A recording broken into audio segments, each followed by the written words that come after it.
जानकर हे आमच्याशी यापूर्वीपासून संपर्कात आहेत आणि दुसरं तुम्ही नाव घेतलं त्यांचा आमचा काही संपर्क नाही।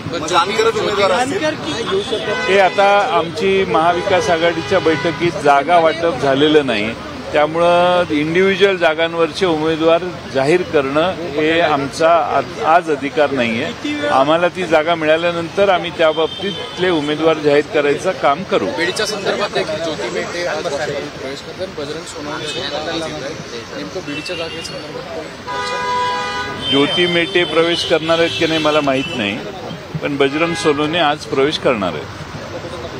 दुसरीकडे शिरूरमध्ये अजित पवारांना शिवाजीराव आढळराव पाटील यांना घ्यावं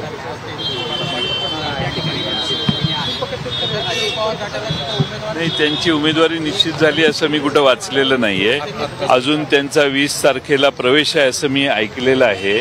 प्रवेश होऊ दे, मग निवडणूक उमेदवारी जाहीर करू दे, त्यावर आधीच भाष्य करायची घाई करण्याची आवश्यकता नाहीये। तुम्ही तुमच्या हाच प्रश्न महाराष्ट्रातल्या जनतेला आहे। तुम्ही महाराष्ट्रातल्या जनतेच्या वतीने हे प्रश्न निर्माण करताय आणि विचारताय, याचा मला फार समाधान आहे की एवढी मोठी मेजॉरिटी असताना आणखी नव्या नव्या पक्षांची गरज का भासते? कारण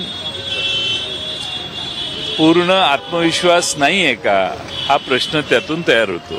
सर, यादी कधी जाहीर होईल? सर, उमेदवारांवर त्यांनी पाठिंबा दिलेला आहे, पण त्यांनी म्हणताना असंही म्हटलं की तुमच्या राष्ट्रवादी काँग्रेस पक्ष आणि उद्धव ठाकरेंची शिवसेना या पक्षावर आमचा विश्वास नाही। आंबेडकर असं त्यांचं पत्र मी वाचलेलं आहे। आम्ही आघाडीच्या चर्चेत आहोत त्यांच्याशी, त्यामुळं असं जाहीर कोणतंही मत त्यांच्या बाबतीत मी प्रदर्शित करणार नाही। आघाडी नाही झाली की मग त्याच्यावर बोलू, किंवा आघाडी झाल्यावर त्या बाबतीत भाष्य करू। आज विनाकारण ज्यावेळी एखाद्या पक्षाशी, एखाद्या मित्रपक्षाशी बोलत असताना अशी जाहीर वक्तव्य करणं योग्य आहे तसं मला वाटत नाही, म्हणून मी त्यांच्या बाबतीत कोणतंही भाष्य करणार नाही। आणि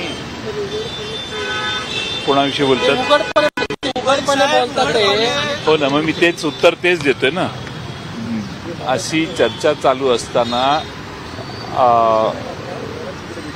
एखाद्या जागांची वाटाघाटी चालू असताना, चर्चेत असताना असं जाहीरपणाने मी कोणतंही वक्तव्य करणार नाही। सर, उमेदवार कधी जाहीर होतील? आमची आघाडीची मीटिंग, जागा वाटप जाहीर झालं की त्यानंतर सर्व पक्ष, घटक पक्ष आपापले उमेदवार जाहीर करतात। सर, आज काही प्रवेश आहेत पुण्यामध्ये? हो, बरेच प्रवेश आहेत। औरंगाबाद जिल्ह्यातले काही प्रवेश आहेत, गेवराई वगैरे महाराष्ट्रातले काही वेगवेगळे भागातले प्रवेश आहेत आणि बीडचा प्रवेश आहे। नगरच्या संदर्भात लंकेंनी पुन्हा एकदा साहेबांची भेट घेतली होती, पण नगरसाठी प्रयत्नशील आहोत लंकेंना? लंके फार लोकप्रिय आहेत आणि लंके उभे राहिले तर 100% निवडून येतील, आणि म्हणून त्या बाबतीत आम्ही या मताचे आहोत की लंके हे आमचे उमेदवार व्हावेत आणि त्या बाबतीत आवश्यक ते सोपस्कार आम्ही योग्य वेळी पूर्ण करू। स्वीकारली भेट देखील दिली होती, स्वीकारली का लंकेंना? तुम्ही तुतारी भेट दिली होती पुण्यातच, हो, ती स्वीकारली का त्यांनी? त्यांनी हातात धरलेली मी बघितली, मीच दिलेली, पण ती स्वीकारली का त्यांनी? असं आहे की अशी कोणताही तांत्रिक अडचण लंके साहेबांना तयार करायची माझी इच्छा नाही आहे।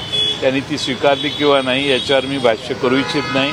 योग्य वेळी तुम्हाला आम्ही आमचा निर्णय कळवू। तुतारी वाजल म्हणजे नगरमधलं वाजेल? नगर लोकसभा मतदारसंघ, नगर दक्षिणमध्ये तुतारी वाजवल्याशिवाय आम्ही स्वस्थ बसणार नाही।